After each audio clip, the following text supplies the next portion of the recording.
What's up, everybody? I'm the Disc Golf Nerd. I have Dion, Arlyn with me. We are excited to bring you guys some pro golf out here in the Pacific Northwest and have a little quick cash game here out at Blue Lake Park. Dion, why don't you tell us about some of the players involved here? You bet. We got some Northwest talent. We've got Paul Ulibarri and myself coming down from Washington to join Chris Nelson, Paul Crisco, and Cameron Messerschmidt, who all from the Vancouver, Portland area. And we thought it'd be fun to do a little battle and bring everybody some entertainment during the old quarantine time here. Absolutely. Blue Lake, one of the only courses in the Portland area that I believe has remained open throughout this whole quarantine time. Yeah, it's a nice track. We've got hole one here, getting right into it. Of course, this is the low ceiling par 3. We're going to be playing the Disc Golf Pro Tour pars here at Blue Lake. And Cameron Messerschmidt had messaged me and Paul and some of the guys to try to get this together so that we could get some competition, some warm-up for ourselves because we haven't been able to compete, as well as bring you some content on the CH Sports channel here. Absolutely. Seems like the roller is always the typical play on this one, especially with that low ceiling. You do have some danger on left and right with the OB road and also the OB left and the tall grass. You just kind of want to keep this one down the center. That's right. And, looks like I peeled out a little bit right and hit the tree. Maybe not a bad thing. I could have flirted with the OB on the right. Here's Paul. He's going to be throwing a beat-in ESP nuke for his rollers, tracking left, which is going to be good if it flips up late. Looks like it catches some tree there. And this is Paul Crisco. First time playing with him. He's a good guy, solid player. And going lefty roller. It's got to be tough on this hole because the ceiling is a little bit more favorable for the set down on the left or right, but he's trucking out there.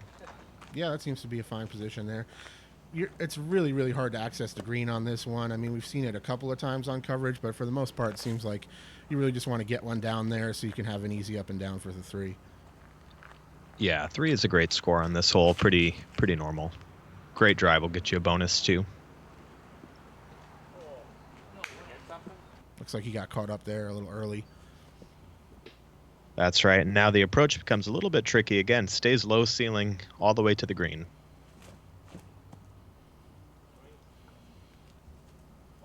This is Chris. Swings out a little bit. That's right. Chris Nelson, very solid golfer. And he had been coming out here quite a bit during the pandemic here and getting lots of golf in. Myself, I haven't thrown a Frisbee in about a month, so we'll see how this goes. Yeah. Yeah, it's kind of tricky, man. It's interesting how that's been. I went quite a while without playing and just got out on the course recently myself. Everybody just trying to lay it up close from here. Yeah, a couple of standard shots. Looks like Cam's got a chance. Cam is a super dangerous outside putter. Oh, and that one is just low. Yeah, I believe didn't he have the number 1 stats and percentages from Circle 2 for the Pro Tour last year or something like that? That's correct. I think the last 2 years. Yeah, he earned it. He is just lethal from outside. Very solid deep putter. Cleans up his par there. And other than Chris, who took a bogey, everyone else is just tapping in their pars. Yeah, 4, not a disaster on that one. It's definitely a pretty common score, I would say. All right, moving on. All right, hole 2. We've got OB on the right side, OB on the left. This one sits at about 393 feet. Just got to get past those 2 guardian trees, and you're home free. Would you say the forehand is the preferred play here if you have it?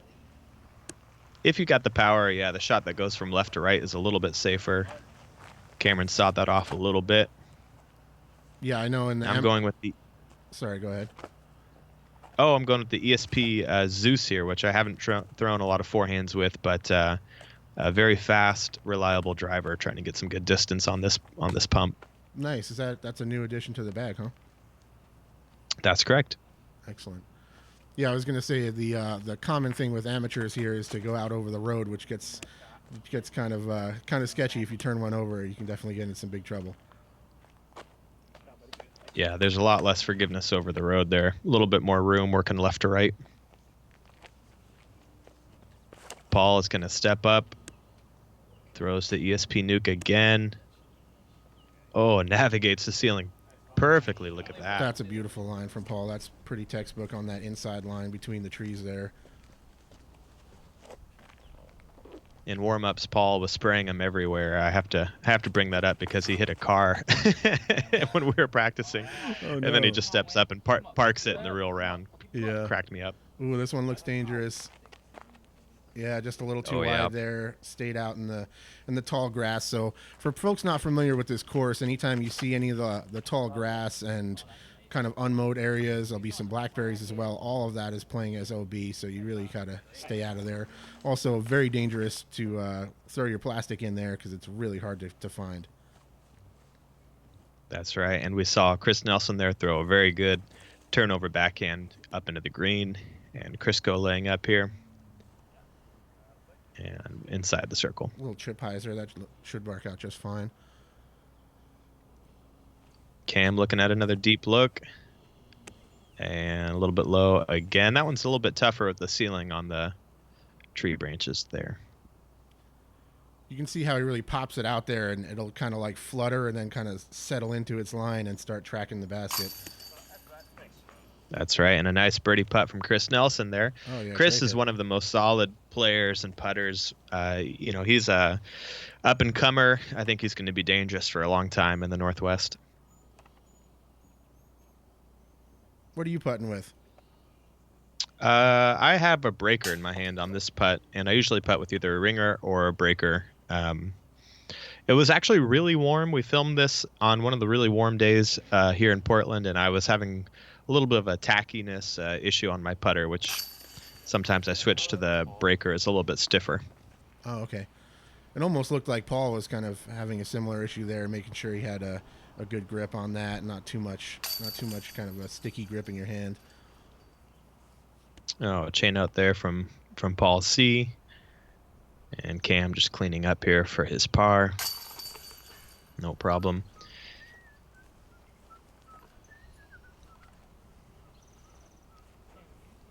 And a couple more cleanups. Clean up here and move on. This next hole. Yeah, conditions are pretty. Par 4 on the track, correct? That's correct. Yeah, and the front 9 here at Blue Lake is the easier of the 2 9s, but we're going to move into the first par 4 on hole 3. Conditions were really great out there today. Very mild breeze, very warm, so pretty good scoring opportunities. And the play here is to jack up a real high hyzer and bring it from right to left so that you have a clear landing, so you put yourself in the landing zone with a clear approach to this somewhat guarded basket. Yeah, very much a placement shot on this hole. You really have to put it in position to have any kind of a chance to really access this green. It's a really tight, narrow gap through there.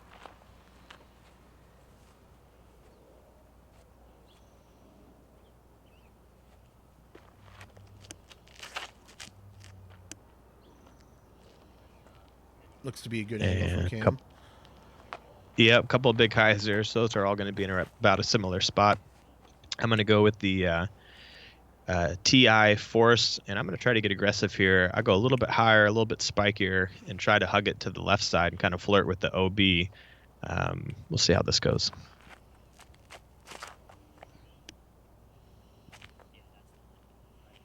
Big shot up off of the camera, completely out of view. Yeah. This one would be good to have a catch cam here. We tried to arrange a catch cam for this round, but it didn't quite come through. So hopefully you guys can still get a feel from what it would be like from watching behind the tee pad like you're on the card. That's right. A little single cam action.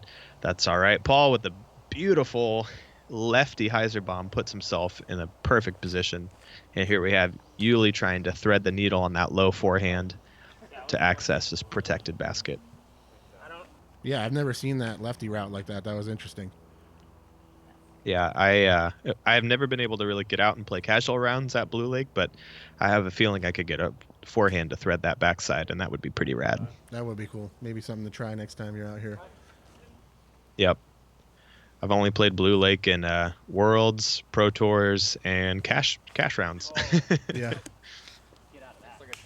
Oh, Chris clips the ceiling and drops. He'll have a long putt for birdie. And I did indeed flirt with the OB, but I was ruled safe. There weren't all the same stakes that you might normally see at a big event, so we were pretty lenient with each other as we were flirting with OB. But in that particular landing spot, there were some stakes that was clearly in bounds. That's about as good as you're going to get in terms of a position after the first shot on this hole. Yeah, unless you're a lefty, and then you're throwing only 120 feet short. I guess so, yeah.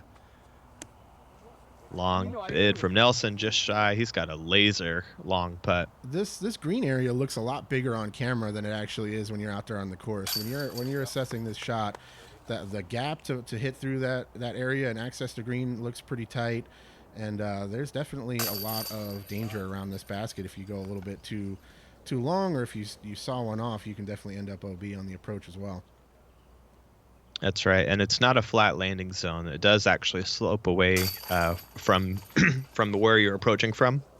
So shots tend to go long or skip away from the basket, makes the comeback a little bit tougher. And a couple of good, 25-foot putts from myself and Cam, and the rest of the crew will clean up. And Chris, with the low ceiling, settles for the par. Everyone else birdies that hole. Nice. Well played there. Moving on to probably one of the easiest holes on the course is just a little shorty. It's right dead in front of you, but there's still some OB on both sides. What do you play here? That's right. Range?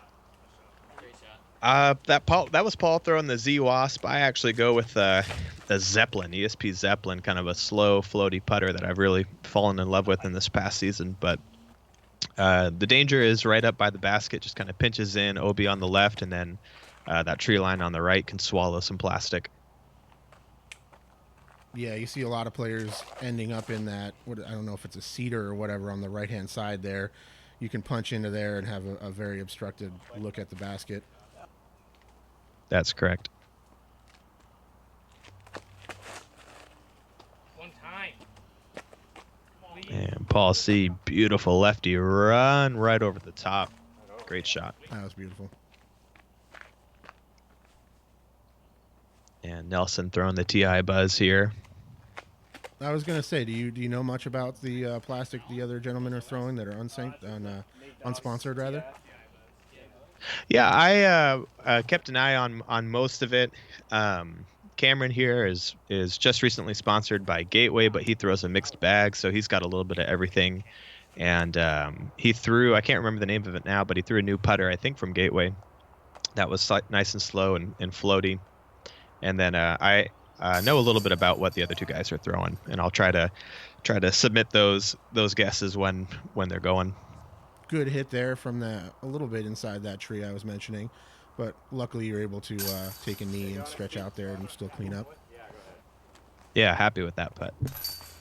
And absolute park job from Paul, and Paul C, nice cleanup bird there. So it looks like Cam's the only par, came up a little bit short on his drive and couldn't convert the long putt. Everybody else had pretty clean birdies. Well executed hole there, guys. Mostly doing what you need to do, picking up the 2 there. Nice look at the really smooth backhand form there. This is a very interesting hole. Again, a very placement shot off the tee into a kind of a blind green. That's right, dogleg right, and one of the few big dogleg rights on this course, which is kind of interesting. Paul went the Buzz SS backhand. I decided to throw that Zeus forehand again, and look out! Wow, that was a smash and a half. That's the best drive I've ever put on this hole. Yeah, I don't think I've ever seen anybody get around the other side of that hill there. Usually, even if you can just kind of get up on the hill, you have a decent shot from up there. But man, to get around the corner, that's right, right where really good. Right where Paul just landed is where I'd be happy to land, and then I got a little extra on it. Chris throwing a backhand, bails out a little bit, so he's going to have the trickiest approach. He did not commit to the corner there. And Cam throwing the forehand. It looks like that's going to dump out a little early, so he'll be up on the hill. Should be able to work an angle from there around the corner. So Nelson's throwing a Mako here. That sign was bugging him. That little post was right where he wanted to throw. So he has to think about this a little bit and just missed the sign. Woof. Stay up, Mako. Oh, but it drifts over on him, and so he'll be in bounds, but he'll be on that right-hand side, kind of a long birdie putt. Yeah, maybe had to play that a little wider than he wanted to try to get on the right side of that post there and not square it.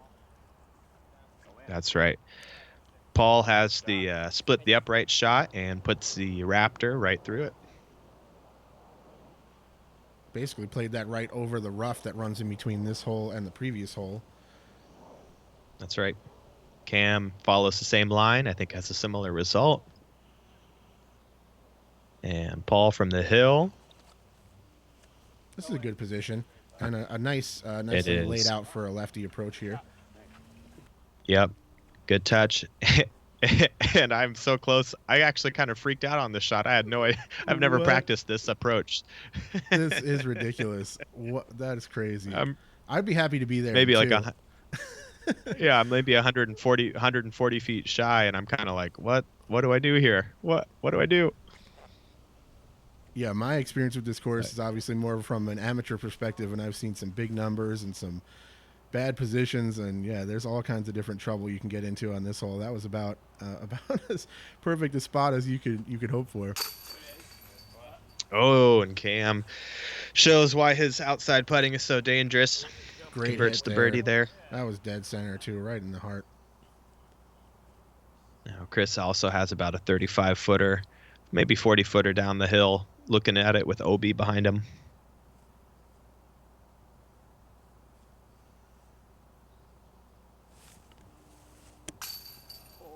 Oh, just off the left side. Now, we've seen this course kind of come back into the professional scene with the Portland Open, which has unfortunately been canceled now for the 2020 season. But we saw you guys out here battling last year. Seemed to me like the baskets maybe are starting to get a little bit worn out. Would you say that? I didn't notice that too much. I thought the chains were doing well. During the Portland Open, I had a couple of spits, but I'm not really sure what that was from, if that was baskets or just the kind of day I was having. But I think these are decent baskets, and there are other courses in need of chain replacement sooner than this one. But yeah, I think it's okay overall. I feel like these type of baskets are always really, they catch the putts that they should catch most of the time. But it did seem like there was a decent amount of slip throughs and stuff on the coverage last year from my memory. Another look at Cam's great hit true. there. This one coming back so up. Paul, yeah, I was going to say Paul through 5 holes is 4 down, so he's putting on a pretty solid start. And you're right, hole 6 here coming up the hill is actually probably the easiest birdie on the course, in that you can attack it any way you want. At 243 uphill, just no reason to hold back. Only real danger here is just kind of letting one go too low and getting caught up in the rough kind of coming up the hill. As long as you play it up high enough, you should be able to get yourself in position for a look. This is one of the few ones that I feel like I should even get most of the time when I'm out here. You bet. Yeah, everybody's going to go high with a spike. I tend to go forehand because I have a better distance control with my forehand, but I think most of these guys are going backhand. Yeah, really just everybody trying throwing. To take the rough out of play, go up high over everything, and kind of dig in when you get up towards the basket there. That's right. Everybody throwing kind of fairway speed on camera here. Yeah, 243 is the distance, but with the uphill, it's about a 300-foot shot. Crisco pretty clean from everybody. Everybody in good position here. Oh, early putt, early release from Crisco.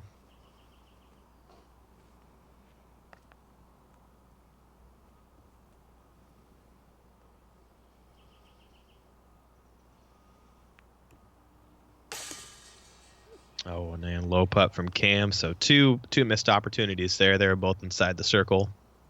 Paul's actually still out. He's got to come back for his cleanup par. Takes care of business.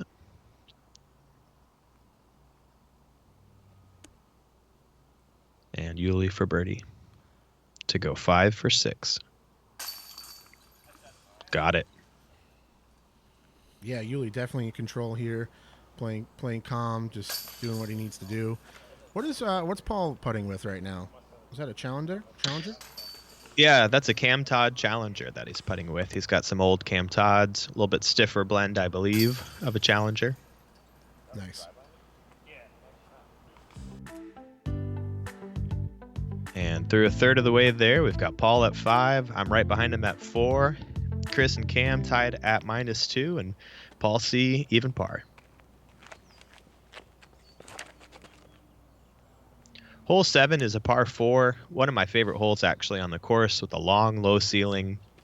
Got to just pipe something like you see Paul doing with the Z nuke, I believe is what he threw. Even though the grass was a little bit longer today, I still like the roller play just because it helps deal with the ceiling. This is Surge SS for you for the roller? Just a plain Z Surge today. Okay. A little more stability than my Surge SS. In some ways, this hole feels like a kind of a larger, more stretched out version of hole 1. Similar with the low ceiling, there's danger on both sides, but this one has a little bit more room to work and definitely a longer hole overall. Playing as a par 5, typically for just casual standard play out here, but you guys are following more of the Pro Tour par settings. That's correct. Yeah. And got to get past that tree, and he does. So far, 3 good tee shots. Old school disc golf viewers will remember this hole as the final hole of the unbelievably epic playoff between Paul and Ricky at the 2014 Worlds that went all the way to here, just battling all the way through. Just incredible stuff. But is the basket in the shorter position today for you guys? That's correct. It's in the shorter position, which I like the long position. It's kind of fun, but I honestly think for tournament play, I prefer the shorter pin. I don't play this course very often, but I don't remember the last time I saw it in the long position up on the little mound across the way. I wonder if they even put it out there anymore. I'm not exactly sure. I don't think they do. I think the Parks had done some work in that little area, and I think the preference is to keep the basket on the short side for now. Yeah, certainly no detriment to the hole overall. So a couple of early hits from Paul C and Cam leave them scrambling up the fairway, just trying to get some distance. It's a very long second shot if you're not in position. That looked like a decent result there. Leaked a little bit right. I think he probably wanted to get a little bit more fade on that one at the end. That's correct. So then we got Chris lining up the hyzer. If he can flip it up to flat and then slowly coast back left, he'll be in prime time birdie town. And it starts off like it's doing it. Oh, just got hung up on a little bit of the tree on the right. Looks like Paul's clearly a big Z Mantis. Yeah. You can see that stamp very clear. Yeah, that's an easy one to pick out. You don't see a lot of people throwing the Mantis. It seems like he really loves that disc, but I don't hear a lot from other folks carrying that disc. Yeah, it kind of goes in and out of my bag. It's a great disc, great understable fairway driver. I got really far up there with this roller, by the way. Yeah, you're way down there. This is your second shot? Wow. That's correct. Just trying to throw a little touch turnover forehand, but I aired it out a little bit, so I'll be about pin high on the right side, about 40 above the hole. Basket does kind of slope down a little bit from where you're going to be there. And Cam did that into the ground. Yeah. Maybe could have scooted up in there, but that's just a little too low. Chris with a zone. Flicks a little. I think that was a TI zone for most of his little forehand approaches. And that's perfectly executed.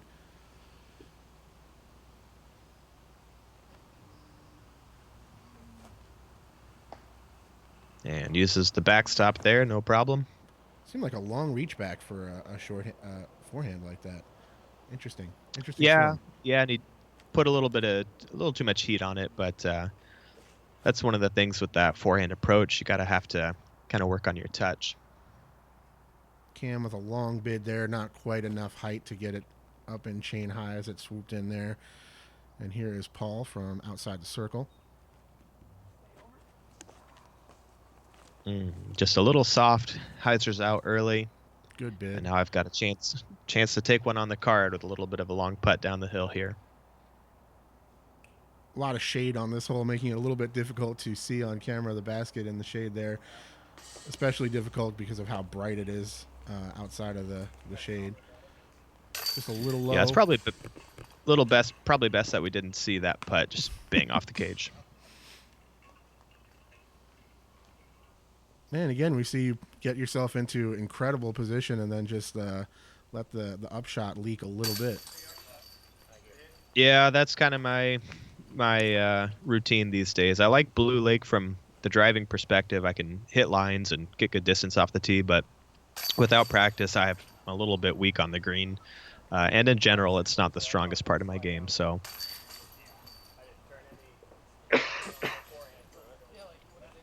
I'll settle for a 4 though. No harm, no foul. Yeah, still a good score. And again, on any normal day, if you're just out here playing a casual round and you're scoring on UDisc, that would be marked down as a birdie, as a par 5. But I think it's fair to call it a 4 for you guys.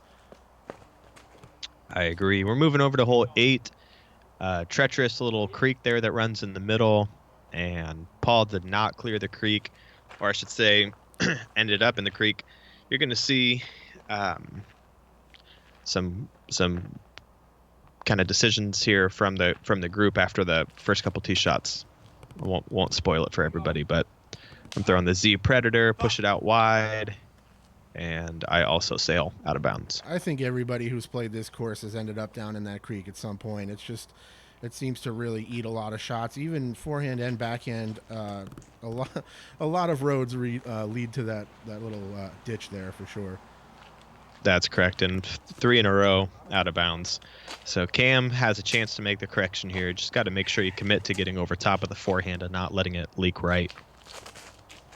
Yeah, this one's definitely reachable, especially at pro level, but there's a lot of things to worry about here. And Cam kind of overcorrecting, leaves it out too wide. That's right. All right, Crisco, do us proud. You got one chance to redeem the card. Oh, yeah, he parks it. Good lefty hole, and he takes advantage of there. So Cam with a long opportunity to save par here. And what I was mentioning here at the beginning of the hole is we didn't have a spotter, so we all just kind of gentlemanly agreed to take it across the creek and let ourselves have opportunities for the putts here. So without having any eyes on where the discs were coming in, we all just kind of agreed benefit to the player and moved up instead of playing from back behind a drop zone. I think that's fair. Makes sense. As long as you guys all agree, then there's no worries there. It's not like this is a sanctioned event or anything. You bet. Nice putt from Chris to save par. We saw Paul miss his par putt. He had a little bit of a wind and put it up, and it lifted instead of dropped, which is kind of random, and so he missed his cleanup putt. Oh, elevator down. Oh, good hit there. Cam still has some work to do here. Yeah, that got away from him on that long bid for par. This is to clean up the bogey. Good putt. Makes no mistake there. And when you're such a good putter from range, you're not as concerned about the long comebackers and stuff. When you're just solid inside the circle, you can run it a little bit more aggressively for Cam, and he still feels like he's confident to step up and do what he has to do there. You bet.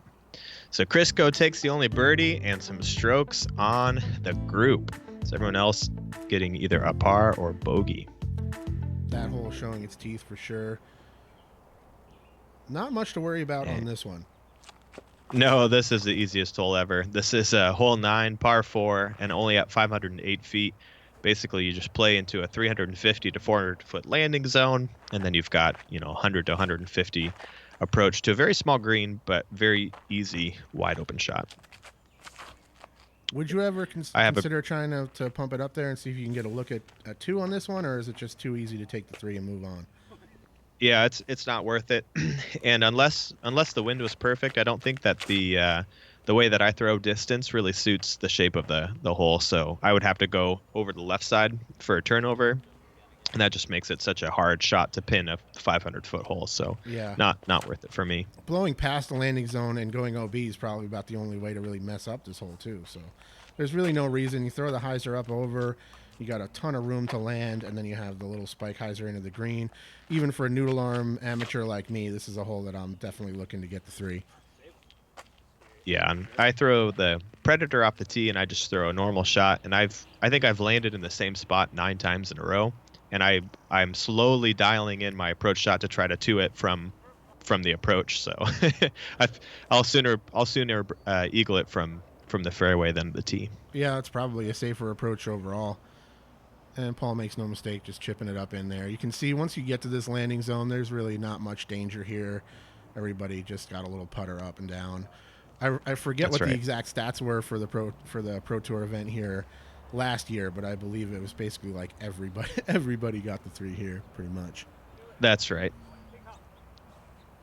I throw a little Z Extreme spike trying to make it. Why not?